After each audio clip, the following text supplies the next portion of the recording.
Bien, continuamos nuestro estudio acerca de las 14 razones teológicas que hemos encontrado, 14 razones teológicas por las cuales el arrebatamiento de la iglesia, pensamos o creemos, va a ser antes de la gran tribulación.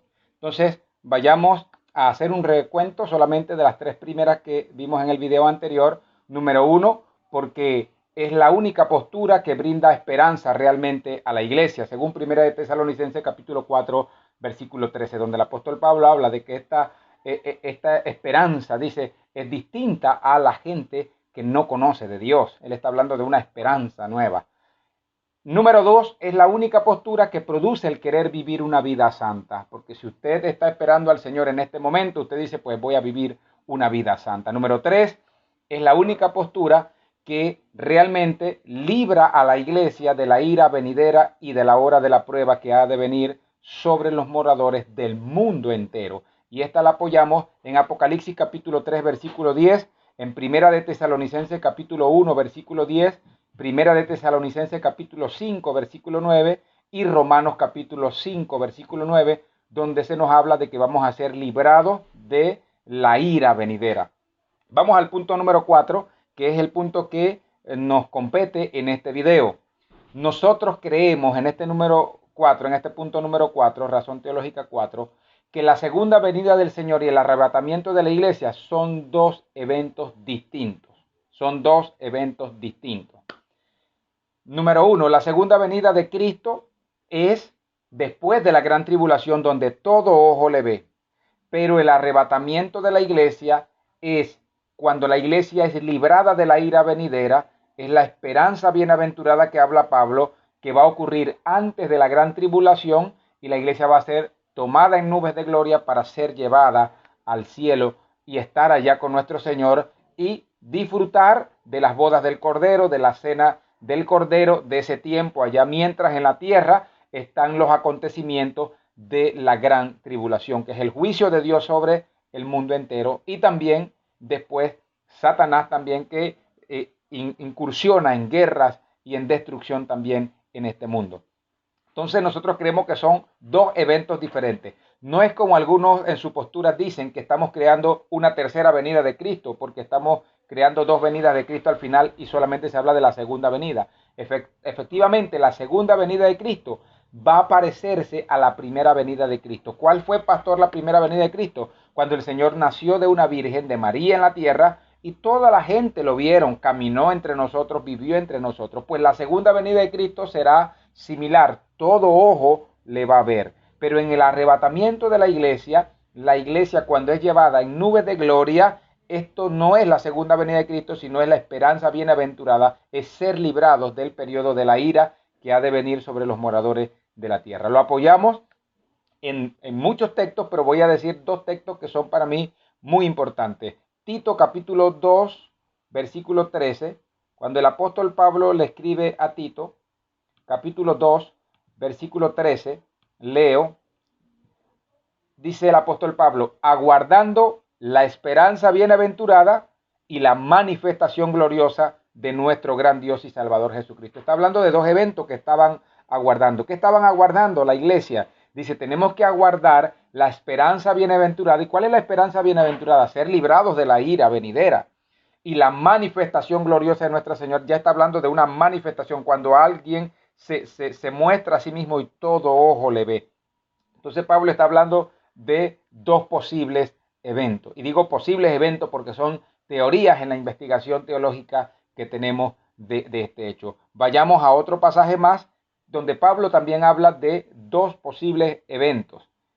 Segunda de Tesalonicenses capítulo 2 versículo 1 dice, pero con respecto a la venida de nuestro Señor Jesucristo y nuestra reunión con Él, os rogamos, hermanos. Entonces está hablando de la venida de nuestro Señor Jesucristo, que por supuesto dijimos es la segunda venida de Cristo que va a ocurrir al final de la gran tribulación, y dice, y nuestra reunión con Él, ese momento donde vamos a estar también con el Señor y vamos a ser librados de la ira venidera. Entonces usted puede verlo tal vez como un mismo evento, ambas cosas, y puede decir de pronto, bueno, esto se ve muy subjetivo. Yo espero que en los próximos puntos que vamos tocando, usted pueda ver cómo este punto número 4 se va fortaleciendo más, se va fortaleciendo más. Y cómo realmente no estamos creando otra venida de Cristo o dos venidas de Cristo distintas, sino más bien estamos llevando a la iglesia a la posición de esperanza por la cual nuestro Señor Jesucristo vino a morir por nuestros pecados.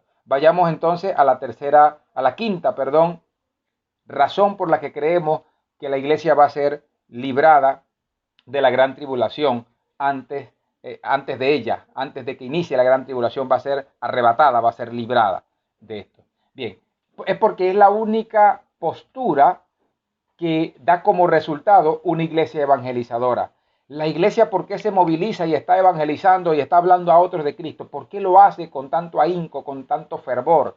Precisamente porque la iglesia sabe que nuestro Señor Jesucristo va a aparecer en cualquier momento, cuando nadie lo espera. Entonces eso lo lleva a usted a querer compartir con otros del Señor. Pero si usted dice, no, vamos a pasar por la gran tribulación, entonces usted dice, bueno, es que durante la gran tribulación, entonces yo me doy cuenta cuando inicia la gran tribulación, porque se firma un tratado de paz para la reconstrucción del templo de Jerusalén, y ahí inicia ese periodo, y pues durante ese tiempo hablaré de Cristo entonces. Entonces la iglesia se adormecería, pero cuando usted sabe que el Señor puede venir en cualquier momento, como en las parábolas, efectivamente el Señor siempre lo dijo, cuando nadie lo espera, en el momento que nadie lo espera, entonces esto produce una iglesia evangelizadora. Entonces, esa es la razón número 5. Vayamos a la razón número 6. En la razón número 6 yo tengo que ir a Apocalipsis capítulo 4, versículo 1. ¿Por qué? Porque Juan, el apóstol Juan, cuando está recibiendo la revelación del libro de Apocalipsis, que ocurre 90 años después de Cristo, cuando él está en la isla de Patmos y tiene una visión de todo lo que va a ocurrir en los tiempos finales, Juan allí está tipificado a nuestro criterio como la iglesia. Juan es tipo de la iglesia en esa revelación, como la iglesia arrebatada, como la iglesia librada de la ira. Juan no solo vio lo que estaba ocurriendo, lo que iba a ocurrir, sino que creemos que Juan vivió los eventos apocalípticos. Recuerde que para Dios, el futuro de Dios, el futuro de Dios no existe, el pasado de Dios no existe, el presente de Dios no existe, Dios es eterno. Entonces, como Dios es eterno, lo que para nosotros es futuro, para Dios ya es pasado. Repito esto, como Dios es eterno, lo que para nosotros es futuro, para Dios es ya pasado. Entonces Dios pudo ubicar a Juan y meterlo en lo que el presente de Dios quiso que viera, porque Dios es eterno, repito.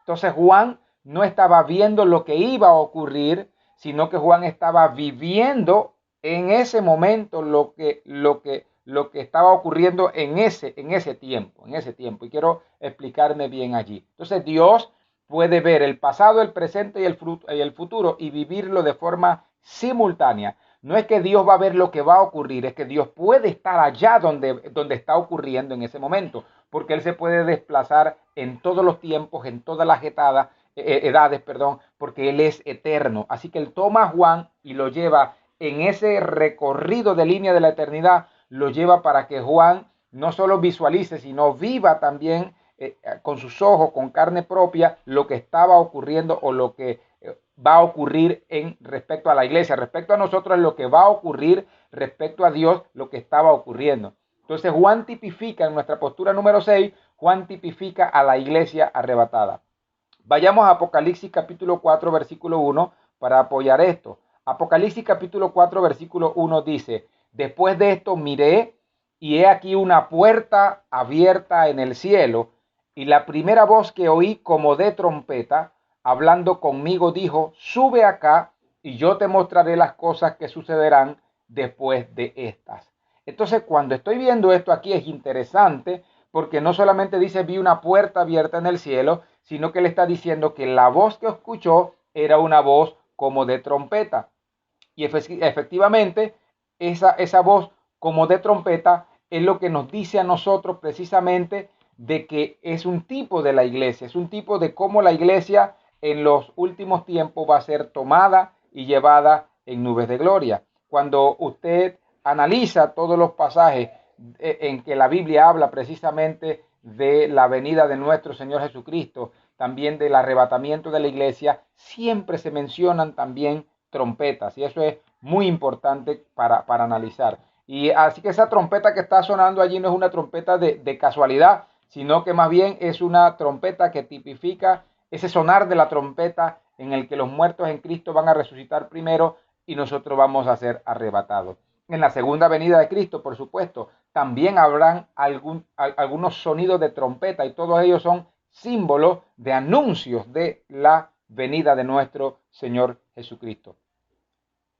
Primera de Tesalonicenses 4:16 dice, porque el Señor mismo, con voz de mando, con voz de arcángel y con trompeta de Dios descenderá del cielo, y los muertos en Cristo resucitarán primero.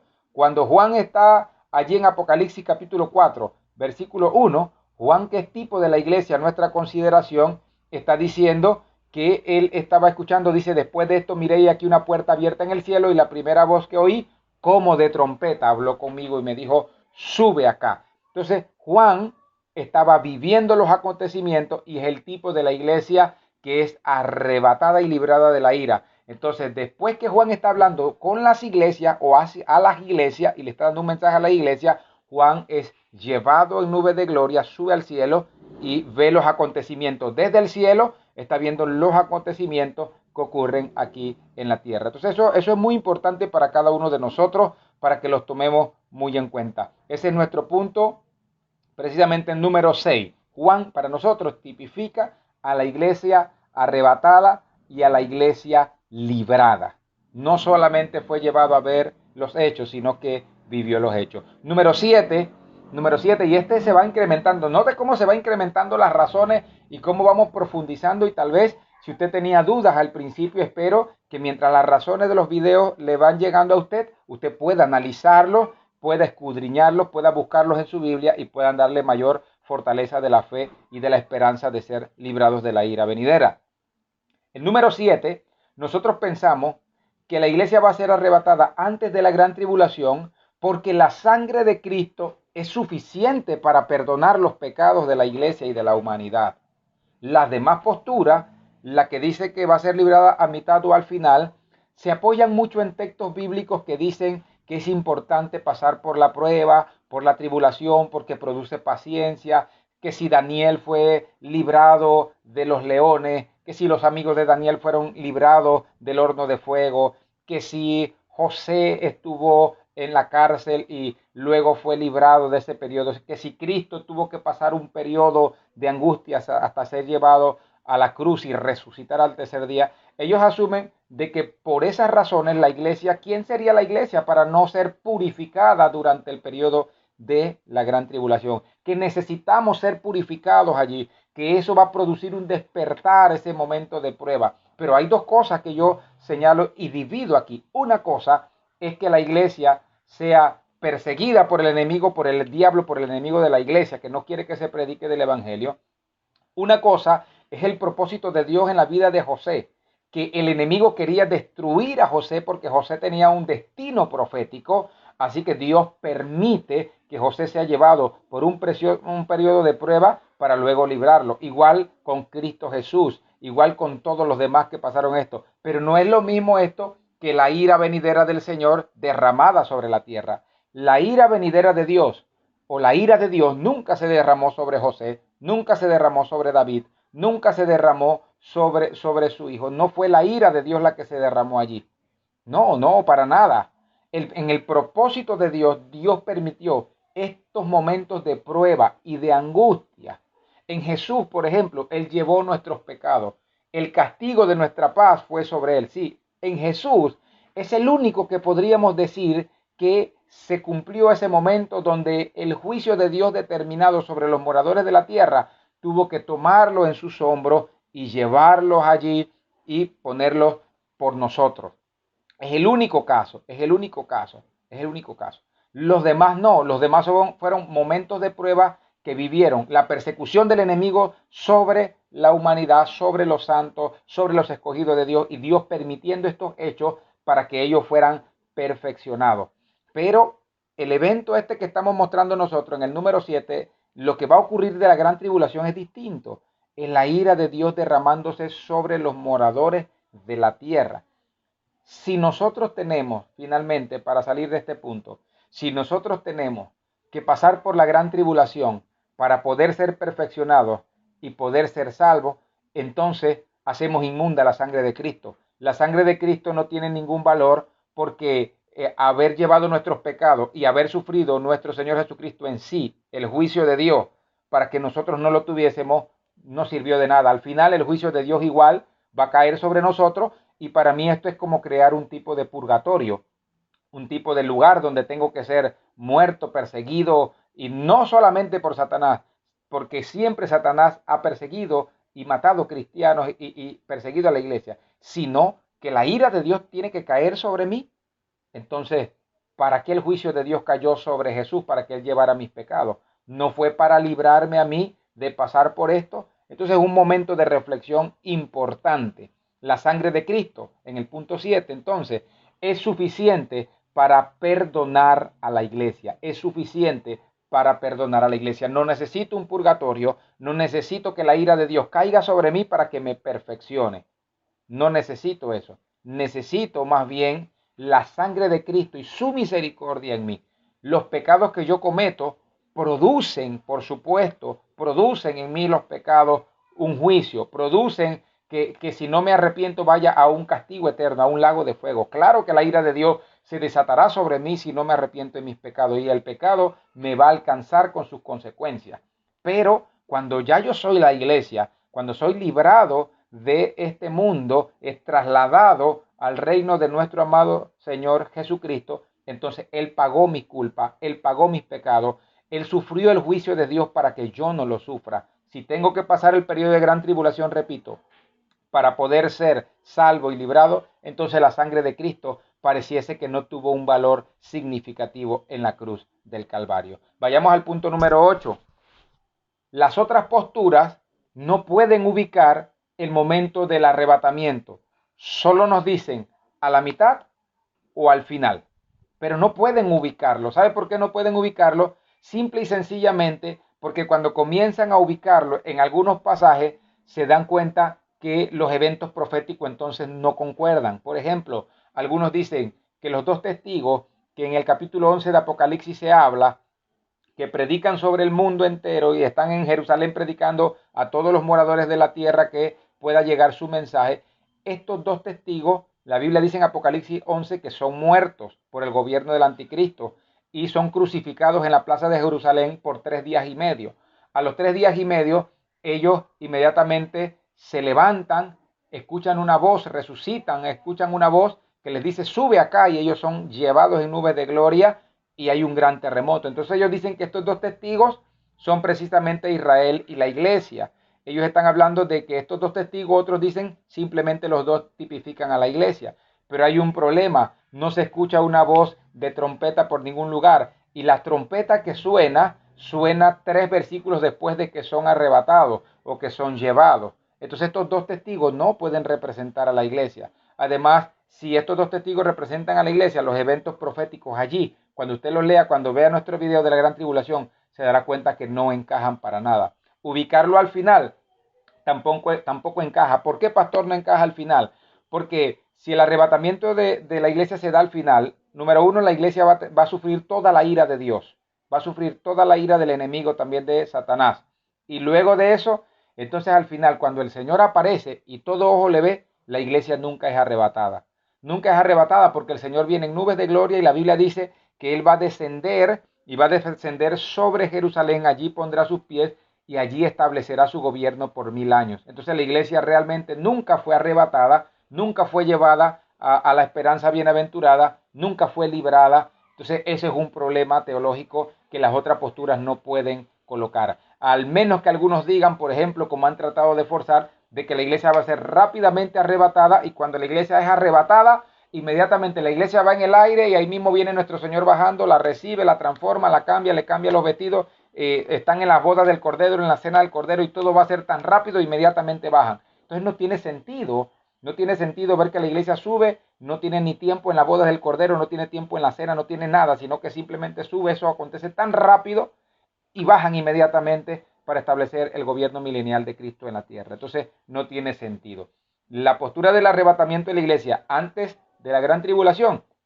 Sí da espacio para que se celebren las bodas del Cordero, para que pueda haber la cena del Cordero también y pueda la iglesia realmente disfrutar de este periodo, además de ser librada de la ira de Dios. Y todo esto de la cena del Cordero y de las bodas del Cordero, usted lo puede ver en Apocalipsis capítulo 19. En el 19:9, por ejemplo, y 19:10, le está hablando a usted de la cena de las bodas del Cordero. Entonces, es un punto para nosotros muy importante. Repito, este punto número 8, las otras posturas no pueden ubicar el momento del arrebatamiento. Solo dicen a la mitad o al final, pero no lo pueden ubicar en el Apocalipsis porque no les concordaría con los eventos proféticos. Les esperamos en los siguientes videos. Recuerden, llevamos 8 puntos por los cuales la iglesia va a ser arrebatada a nuestro criterio antes de la gran tribulación. Pero los puntos que vienen van a ser cruciales e importantes. Si estos han sido muy buenos, los que vienen no se lo pierda, por favor, tome el video inmediatamente y escúchelo